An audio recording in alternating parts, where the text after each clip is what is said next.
time he's had to choose between strong national defense and some of the isolationist tendencies in American politics, he seems to side with the isolationists. And this is an important issue to have a debate over. It's not personal. Marco Rubio criticizing fellow senator and rival Republican candidate Ted Cruz on the national security views of Senator Cruz. According to a recent Gallup poll, 16% of Americans say terrorism is the nation's #1 challenge. But that #1 issue has provided a way for Marco Rubio to criticize Cruz, who voted to curb the NSA's metadata program. So, will that hurt Senator Cruz in tomorrow night's GOP debate? For more, let's call on our political panel. On the left, though you'll see him at center screen, Skyping in from Washington, D.C., Ari Rabin-Havt. And on the right, from our Newsmax newsroom, Glen Downs, former Chief of Staff for Congressman Walter B. Jones. And we thank you both for your time here on Newsmax Prime. Now, Ari, being our resident Democrat, I know you look with delight as Republicans go after each other. Just rhetorically, do you expect those two to go at one another tomorrow night during the Republican debate? I expect them to go at each other. I guess Trump is now going at Ted Cruz, calling him a maniac, and Ted Cruz is doing dances from Flashdance. I mean, I don't even know what to expect. I expect this is actually what Marco Rubio is talking about is a legitimate debate within GOP circles. I think formally signified by Rand Paul and the rest of the group, but I think it is a real question that the Republicans do have to come to grips with, and frankly beats out debate on a number of other issues. I think it's important to talk about what it means to actually take on the threat of ISIS, etc. Glen Downs, you have voiced concerns as a conservative Republican about this argument, liberty versus security. Does this give Rubio entree into tapping into concerns about what's happened recently, both domestically and overseas? Well, I think you're right to ask the basic question about who's going to be going after who, because these debates at this point really are about a lot of different subplots. So I think Senator Rubio is pushing the point that he's pushing right now, not so much out of conviction, although he may have those convictions, but because his polling data says, hey, we can try to move somebody. And Rubio's trying to find a natural constituency, which he currently does not yet have in Iowa. Well, the real concern, Glenn, for Rubio, it seems to me Cruz has a one-word response to Rubio: amnesty. You're the architect of amnesty. How persuasive will that be in tomorrow night's debate or in the campaign in general, Glenn? Well, I think it can be very persuasive provided that he uses it, because obviously with Mr. Trump has set the pace in terms of talking about limiting immigration or having a timeout on immigration from different groups, including Muslims as a whole group of people. So if obviously that has moved the polls, that shows that people are concerned about that. And if you don't stop it at the border, there's not a whole lot of reason to be going over to Syria again. Ari, you made mention of the fact that Donald Trump called Cruz some sort of maniac. We just heard Marco Rubio calling Cruz an isolationist. Does that kind of labeling portend the fact that Cruz may be the biggest target tomorrow night at the Republican debate in Vegas? I think it makes sense that he would be. I mean, look, I think odds makers and people like me are looking at Cruz as the strongest candidate in the Republican field to be an alternative to Trump. So if you are Donald Trump, you're going to want to take him on. And if you're not Donald Trump, you're going to want to take him on. I don't think Ted Cruz is an isolationist. Mainly because I think he's politically expedient, and his voting record has shown that he dives for political expediency, whatever he thinks is the most anti-Obama position, and that's what shaped Marco Rubio's accusation there. Well, expediency aside, one staple on both sides of the aisle is satire, and Saturday night, NBC's Saturday Night Live, surprise, surprise, took rhetorical and comedic aim at the Republicans with Will Ferrell back as George W. Bush. Let's look at some of this. I've made a big decision. I'm entering the race for President of the United States of America. The field of Republicans out there is so messed up, I figured it makes you miss me, doesn't it? Yeah. And that's saying a lot. Glen Downs, as a conservative Republican, candidly, do people really miss George W. Bush? I don't think too many swing voters do, but what I took away from the Saturday Night Live episode was the same thing that's happened since the beginning of the modern media era. Back in Adlai Stevenson and Eisenhower running against each other in the early 50s, the attempt to make the Republican field or the Republican nominee be crazy or not smart, and it's sort of too clever by half. And the track record of this sort of attack being very effective is not real high.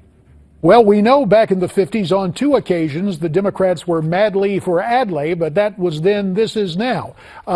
In terms of the Republican field, and Ari, I guess the question for you is, George W. Bush, whether the comic interpretation of the real life guy, has a younger brother who's running, and it just doesn't look like what Jeb has to sell, voters want to buy. Ari, your reaction in 30 seconds to the decline or the trouble that Jeb Bush is experiencing.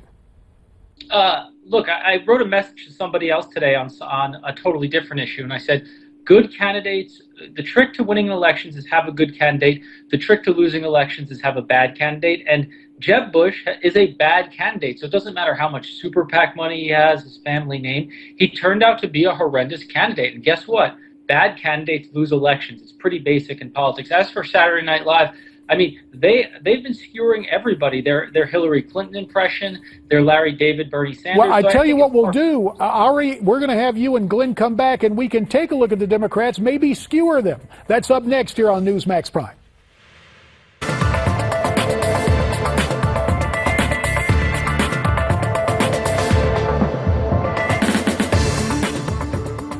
As you rejoin us on Newsmax Prime, it is our sincere hope that you will join us tomorrow night for our post-debate special as the Republicans rumble in Las Vegas.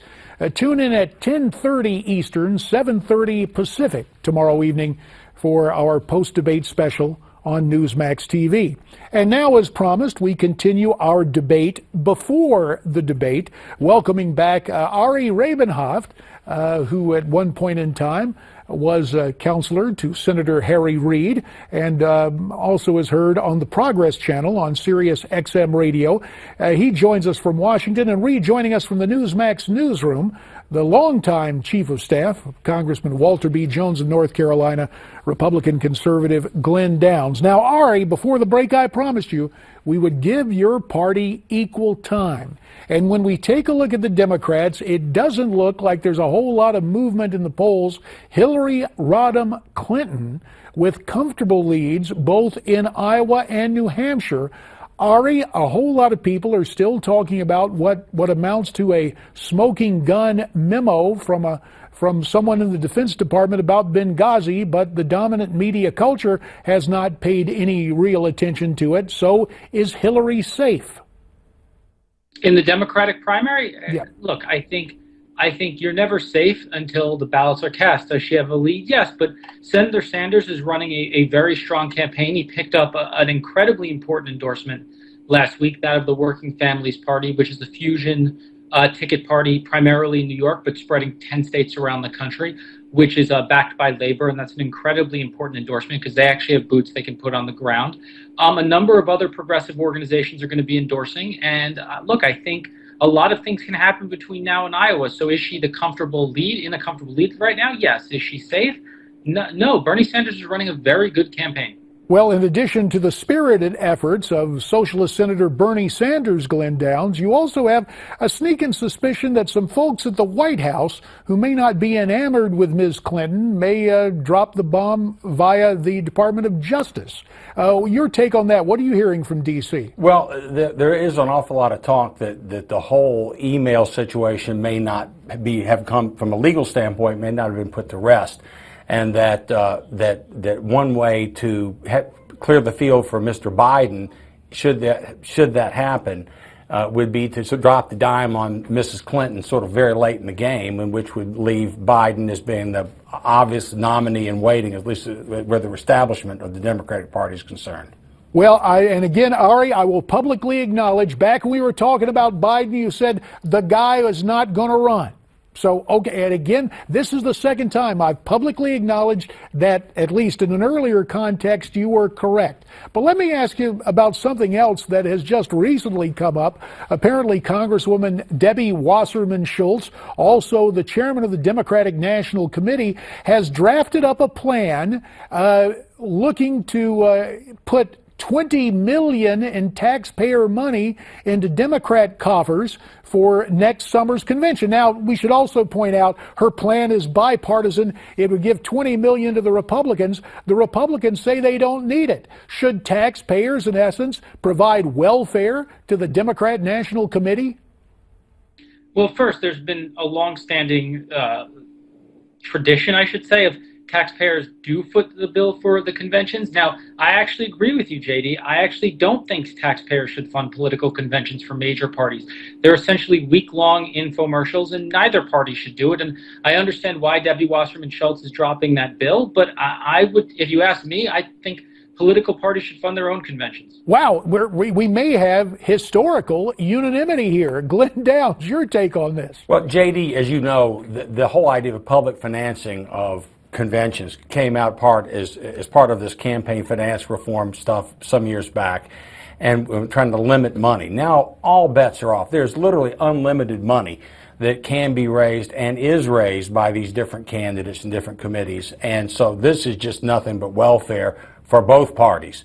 So it's a bad idea, and it's gone now, and it needs to stay gone.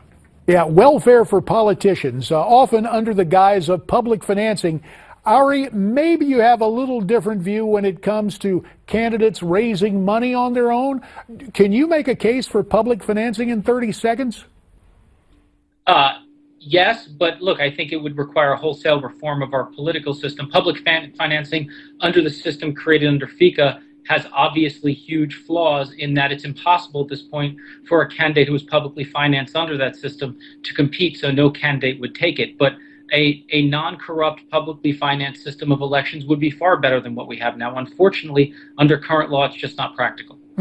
Well, I just kind of think it all comes under the folder, the heading of welfare for politicians, and accordingly should be folded up and filed away in File 13.